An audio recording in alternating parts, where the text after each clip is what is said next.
I think it remains to be seen how much this will matter.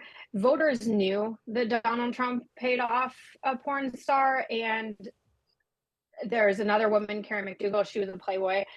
I think she's Playmate of the Year. This is something voters knew about.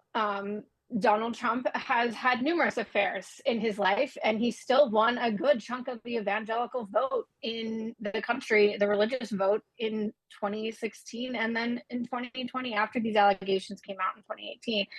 So it is interesting to have him officially indicted. He's going to have a trial. It's not until December, which will be really when the Republican primary is underway. I mean, voters will first go to the polls in some states in February.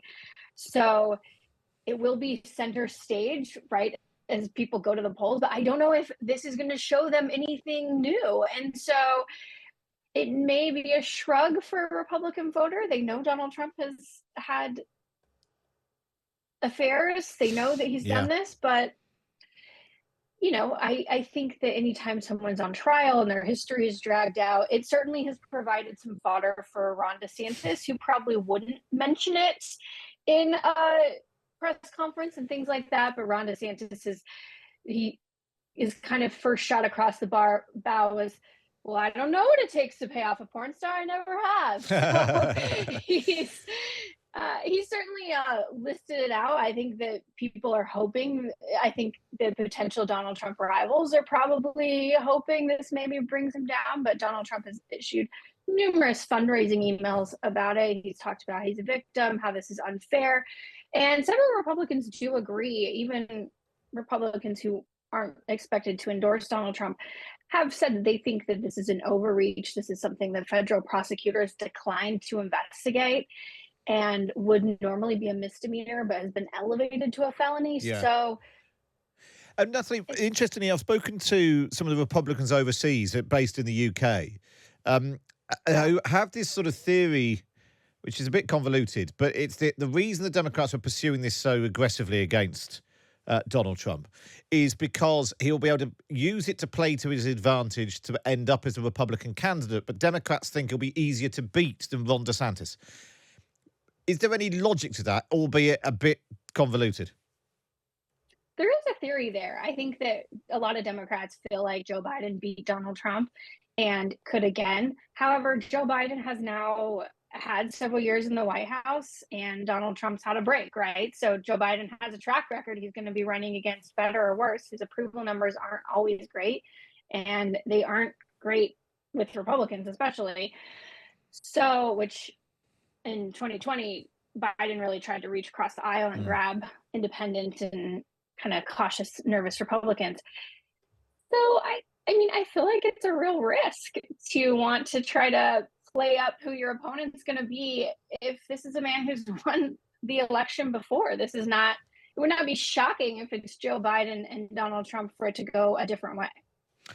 And we should talk about what's actually been happening elsewhere. Just to put Donald Trump to one side for a moment. And, we're seeing there are pictures coming in right now, actually, of Emmanuel Macron and Ursula von der Leyen meeting the Chinese President Xi Jinping. But this week, the House Speaker, Kevin McCarthy, hosted the Taiwanese president on Wednesday, describing Taiwan as a great friend of America. Here he is speaking after the meeting. The friendship between the people of Taiwan and America is a matter of profound importance to the free world. And it is critical to maintain economic freedom, peace, and regional stability. Now, is this risking upsetting the Chinese, Natalie? Definitely. And Speaker McCarthy said he didn't care. He thought this meeting was really important. It's interesting that it happened during the Taiwanese president's transit. So it wasn't on Taiwan soil, but Speaker McCarthy said he has not ruled out going there and he will not let China influence that decision. This is a moment also of kind of Kevin McCarthy's first foreign policy type action. So it's interesting to watch how he tried to bring in Republicans, Democrats. He wanted to make it bipartisan. He sees himself as a real statesman here and wanted to continue this relationship. Speaker Pelosi visited Taiwan last year. She was the first speaker to do so in 25 years. And so this is kind of a continuation of that, of the US really saying we have a relationship here. And I also think Speaker McCarthy wanted to do this because Speaker Pelosi did it. And he's the new speaker. He took her place, and he wanted to show that he also is a statesman, and that relationship continues.